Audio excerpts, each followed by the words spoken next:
Assalamu alaikum wa rahmatullah. Thank you, Mr. Chairman, and thank you for the scientific committee for having me here. My task for the next 20 minutes is to talk about approach to left atrial tachycardia post AFib ablation. I have no disclosures related to this topic, so let me start with a case from my lab. A 49 years old female, I remember her very well. She was Arabic teacher. Risk factors, hypertension, dyslipidemia. She had highly symptomatic persistent atrial fibrillation, failed antiarrhythmic, relatively normal heart, mildly enlarged LA. Ultimately, she was convinced to have her first PVI in 2019. She disappeared over the COVID period, and then she showed up again in 2020 with highly symptomatic rhythm that you see on the ECG. So the question is what to do next or how to manage her. So with that, I'll take you through the outline of my talk. I'm going to talk about the incidence of these arrhythmia post-AFib ablation. I will go over the classification mechanism. I will discuss the ECG characteristic of these arrhythmias, and then talk about management, medical, or an ablation. I'll show some cases throughout the presentation. So the incidence of these arrhythmia after RF ablation is about up to 10%, and it's related to what was done in the index case, and also related to the substrate of your patient, duration of the atrial fibrillation. In the old days when segmental isolation was done, not circumferential, maybe that was less in terms of causing these arrhythmia recurrence. The highest incidence, however, if you start with somebody with persistent atrial fibrillation, huge scar burden, abnormal substrate, and you start doing more than just pulmonary vein isolation. In certain series, it was up to 50%. The majority of these happens during the blanking period, and maybe it will predict late recurrence of either AT or atrial fibrillation beyond the blanking period. Most of the tachycardia that persist after the blanking period usually require another visit to the lab. If we compare cryo to RF, it's more or less the same. So the incidence is still in the range of 10%. Usually tend to be flutter more than atrial tachycardia with cryo balloon. And maybe that's because the cryo balloon produced more extensive area of low voltage, especially when you have a small atrium, big balloons, and you leave an isthmus that will sustain a macro reentrant circuit.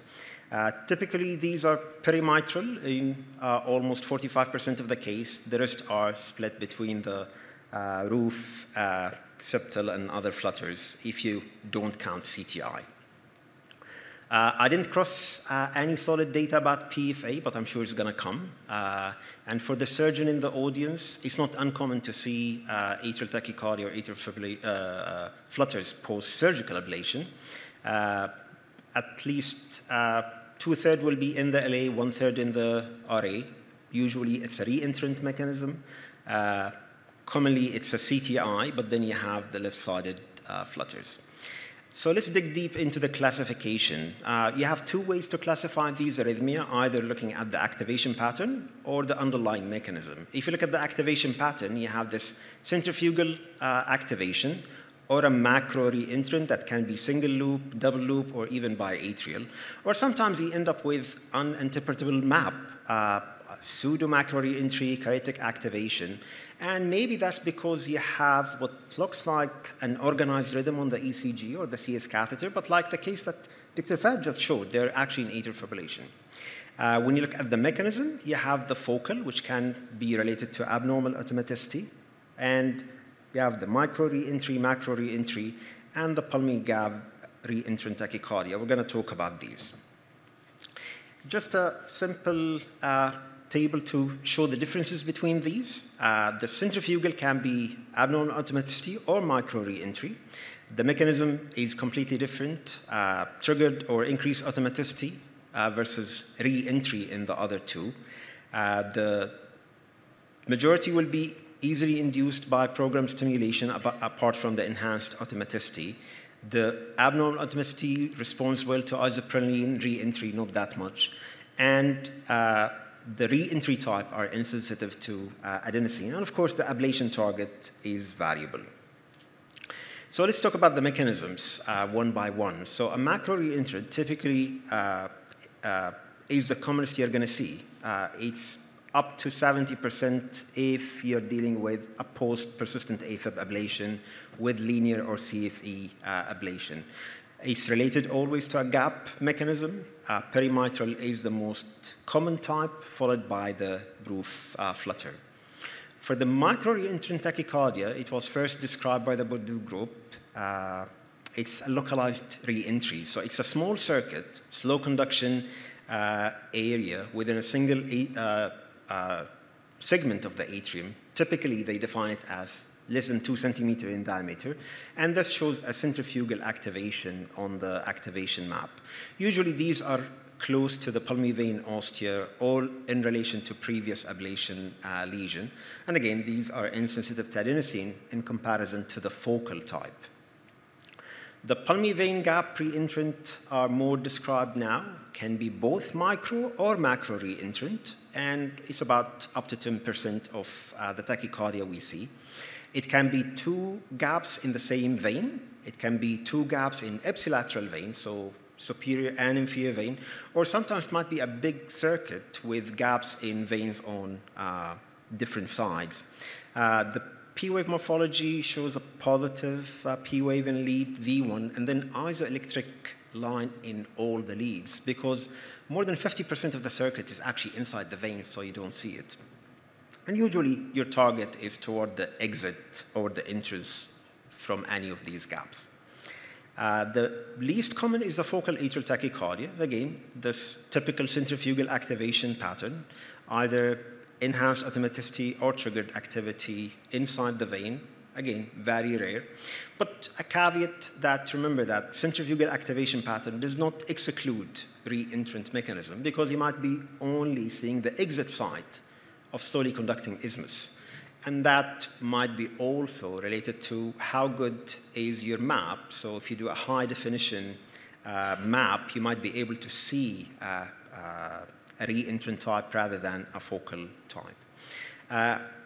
Recently described type involving both atria, so you can have big circuits involving both atria, LA and RA, sometimes LA and the septum, or it can be around the septum, but in both sides of the septum. So let's move out of basics. So the value of surface ECG. Just by the show of hand, how many of you think that the ECG is useful in these arrhythmia? Only 2 hands, I see. Okay. Oh, of course, the chairman's here. Okay. So let's talk about ECG. Unfortunately, the value goes down dramatically after extensive ablation. So always you have to keep in mind what was done. So if it was simple PVI, maybe you'll have some value. But if you have extensive ablation, all the rules that we use are not going to be that helpful. Up to 60% of typical flutter act after extensive ablation, they don't have the typical sawtooth pattern. Maybe few helpful hints on the ECGs, the morphology of the P wave and the transition. I'm going to talk about that. Again, that will be helpful if you've done only PVI. If you've done more than that, then it becomes very, very muddy and you can't really tell. Negative P wave in the inferior lead suggests a counterclockwise typical flutter, but present only in 15% of the cases. That's something similar to the example on the top. And again, a quarter will show the classic pattern of these after an ablation. One of the helpful hints is the gradual transition of the P wave across the precordial leads, and that's also will point to CTI flutter, while abrupt transition suggests more of mitral. But again, both these signs, you can see it's a very poor sensitivity. The notching of the P wave at the onset, like the example at the bottom, may be suggestive of re-entry around the mitral annulus, but again, sensitivity is not that great. One of the helpful things is having the isoelectric interval more than 80 milliseconds between the P waves in all the leads. And that suggests more of centrifugal activation compared to a macro re-entry. Again, not that great if you look at the sensitivity. In fact, absence of that is more suggestive of a large circuit. So if you have this continuous undulation, that will be more suggestive of pre-entrant. Several publications, several algorithms trying to help discern the type of tachycardia. But again, I think the sensitivity, specificity is not that great. So moving to clinical management, the time interval between the index procedure and the recurrence of these tachycardia is very variable. Usually you'll see it in the blanking period, but because you're still in the healing and changing substrate, an initial conservative approach for these is not unreasonable. Your target would be mostly rate control, but I'm sure we've all faced that. It's extremely difficult to achieve rate control. They're young, they're usually conducting in 2-to-1, and no matter how hard you hit them, they're still going to be fast, they're going to be still symptomatic. You can do a cardioversion facilitated by an antiarrhythmic drug, and if the tachycardia persists, I think you need to convince them to go back to the lab. So back to the case, that teacher, so she was very willing to come back because she was very symptomatic, and it was a simple gap in the left inferior pulmonary vein that was isolated, and she did well after that. This is another case of post-PVI for persistent atrial fibrillation. He had very symptomatic runs of atrial tachycardia on Holter monitor, maybe some connection in the left superior vein, but mostly the right vein that is reconnected. It was easily isolated. But the behavior that we've seen was similar to what Fad was showing earlier. I mean, you can see this very active vein, and most likely that was the cause for his recurrence. So in the next 10 minutes or so, we'll talk about electrophysiology, and that's what we do. So EP study is the most reliable tool for establishing the diagnosis. It helps you differentiate whether you're dealing with the right side versus left side tachycardia, help you establish the mechanism, know what is the underlying substrate. Activation and entrainment mapping will help you identify the target and plan your strategy about what you're going to do when you ablate. And you need to end with confirmation that you've done the job so they don't come back again by confirmation of isolation, bidirectional block, or maybe non-inducibility at the end. So 3D mapping made our life way easy. And with the advancement in the technology, we are able to see more of the circuits now. You can easily see the activation pattern. And typically, they measure activation delays on multiple points. Availability of multi-electrode catheter even made that faster for us now. One important thing is you need to monitor the stability of the circuit because that can mess up your map. And also make sure that you cover the cycle because you might be missing a lot of the cycle, and that will change how you do things. On the right, this is just an example of a focal atrial tachycardia that was coming out of the left atrial appendage in one of the cases. So mechanisms, you can easily differentiate macro, micro, focal, and then you can see others. I'm not going to go into that because this is more of a basic for an EP audience. Entrainment is extremely important maneuver for us, but remember that it can interrupt your tachycardia or change it to a different tachycardia, so you lose the opportunity to know what was that. So maybe start with mapping and then use these maneuvers. For focal atrial tachycardia, you will completely suppress by overdrive pacing, and then the tachycardia will resume. If by chance you're at the site of the tachycardia, you might actually see an entrance block and you record two different. Very rare to see, but it can happen. And again, the biggest yield of entrainment in pre-entrant type tachycardia because that can help you to know whether that site is an active site or passive site into your circuit. A few words about tachycardia cycle length. It's very helpful to see that. So typically, the tachycardia cycle length is shorter in re-entrant tachycardia compared to a focal or centrifugal tachycardia. The variation is more with focal, and in this publication, they observed that a cutoff of 24 milliseconds was able to distinguish between these tachycardia. The changes in relation to respiration points more toward reentrant type and maybe a right-sided circuit, while beat-by-beat alteration point toward more of a reentrant type. So it's worth keeping an eye on how much variation you have into tachycardia cycle length. So what we do in the EP lab, that's what I typically do. I start by trying to differentiate. Am I dealing with the right side or left side by looking at CS activation and activation map. Look at my tachycardia cycle length stability to make sure that I'm mapping what I need to map. And then the map will help me diagnose, exclude macro reentry, or look at the earliest site of activation. Then perform my maneuvers to confirm am I in the site or no, or look for the earliest activation. Majority of these cases will have some PV reconnection, and I personally try to address that first.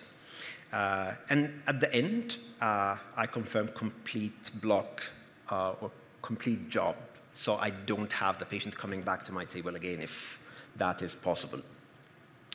So if I go briefly over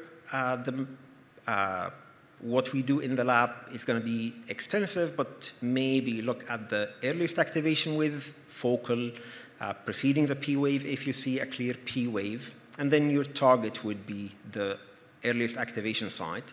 Acceleration is a good sign, and then if it's coming from the vein, maybe re-isolate the vein.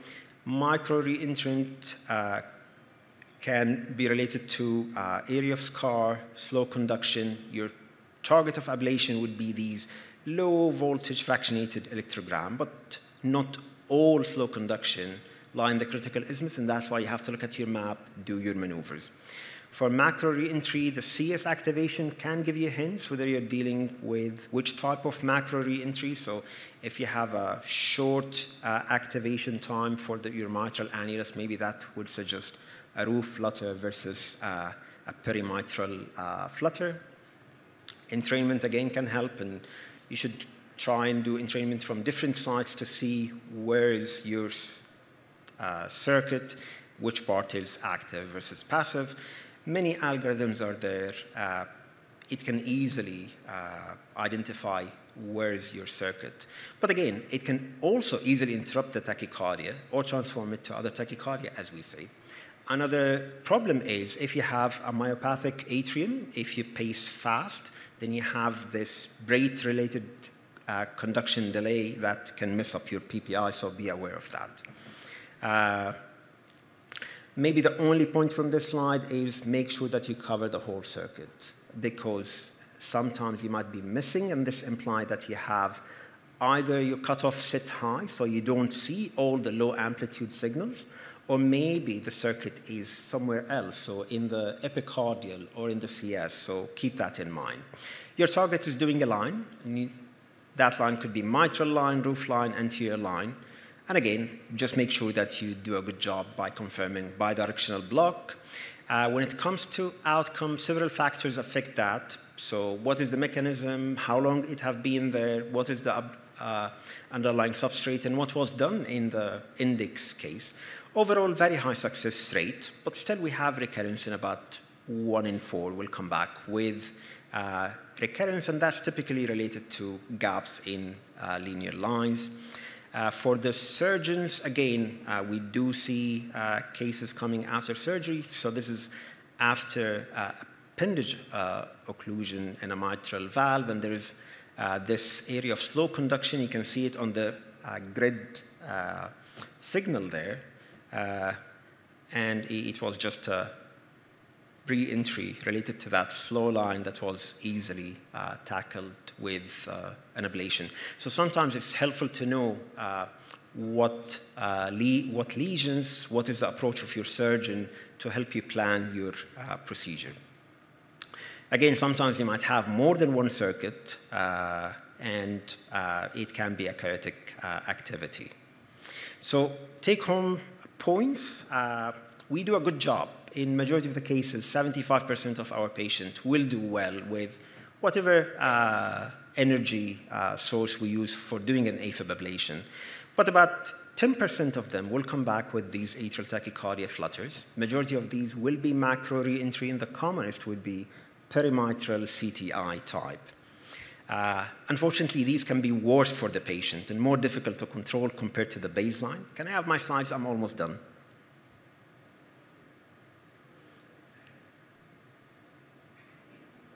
Thank you. Your enemy is underlying substrate if you do incomplete isolation or pulmonary vein connection or gap in the lines. So we should do all what we can to do a good job in the first procedure if we can. And maybe this is the case where less might be better than more. So maybe doing a good job with PVI is enough compared to linear ablation. This is what the study have shown for the first time procedure. ECG can provide clues, but it's not that useful in majority of the cases. Medical management help acutely, but not suitable long-term strategy for majority of the patient. Mapping, entrainment, identifying the substrate, allow understanding the mechanism, and help you plan strategy of ablation. I'll stop there. Thank you very much.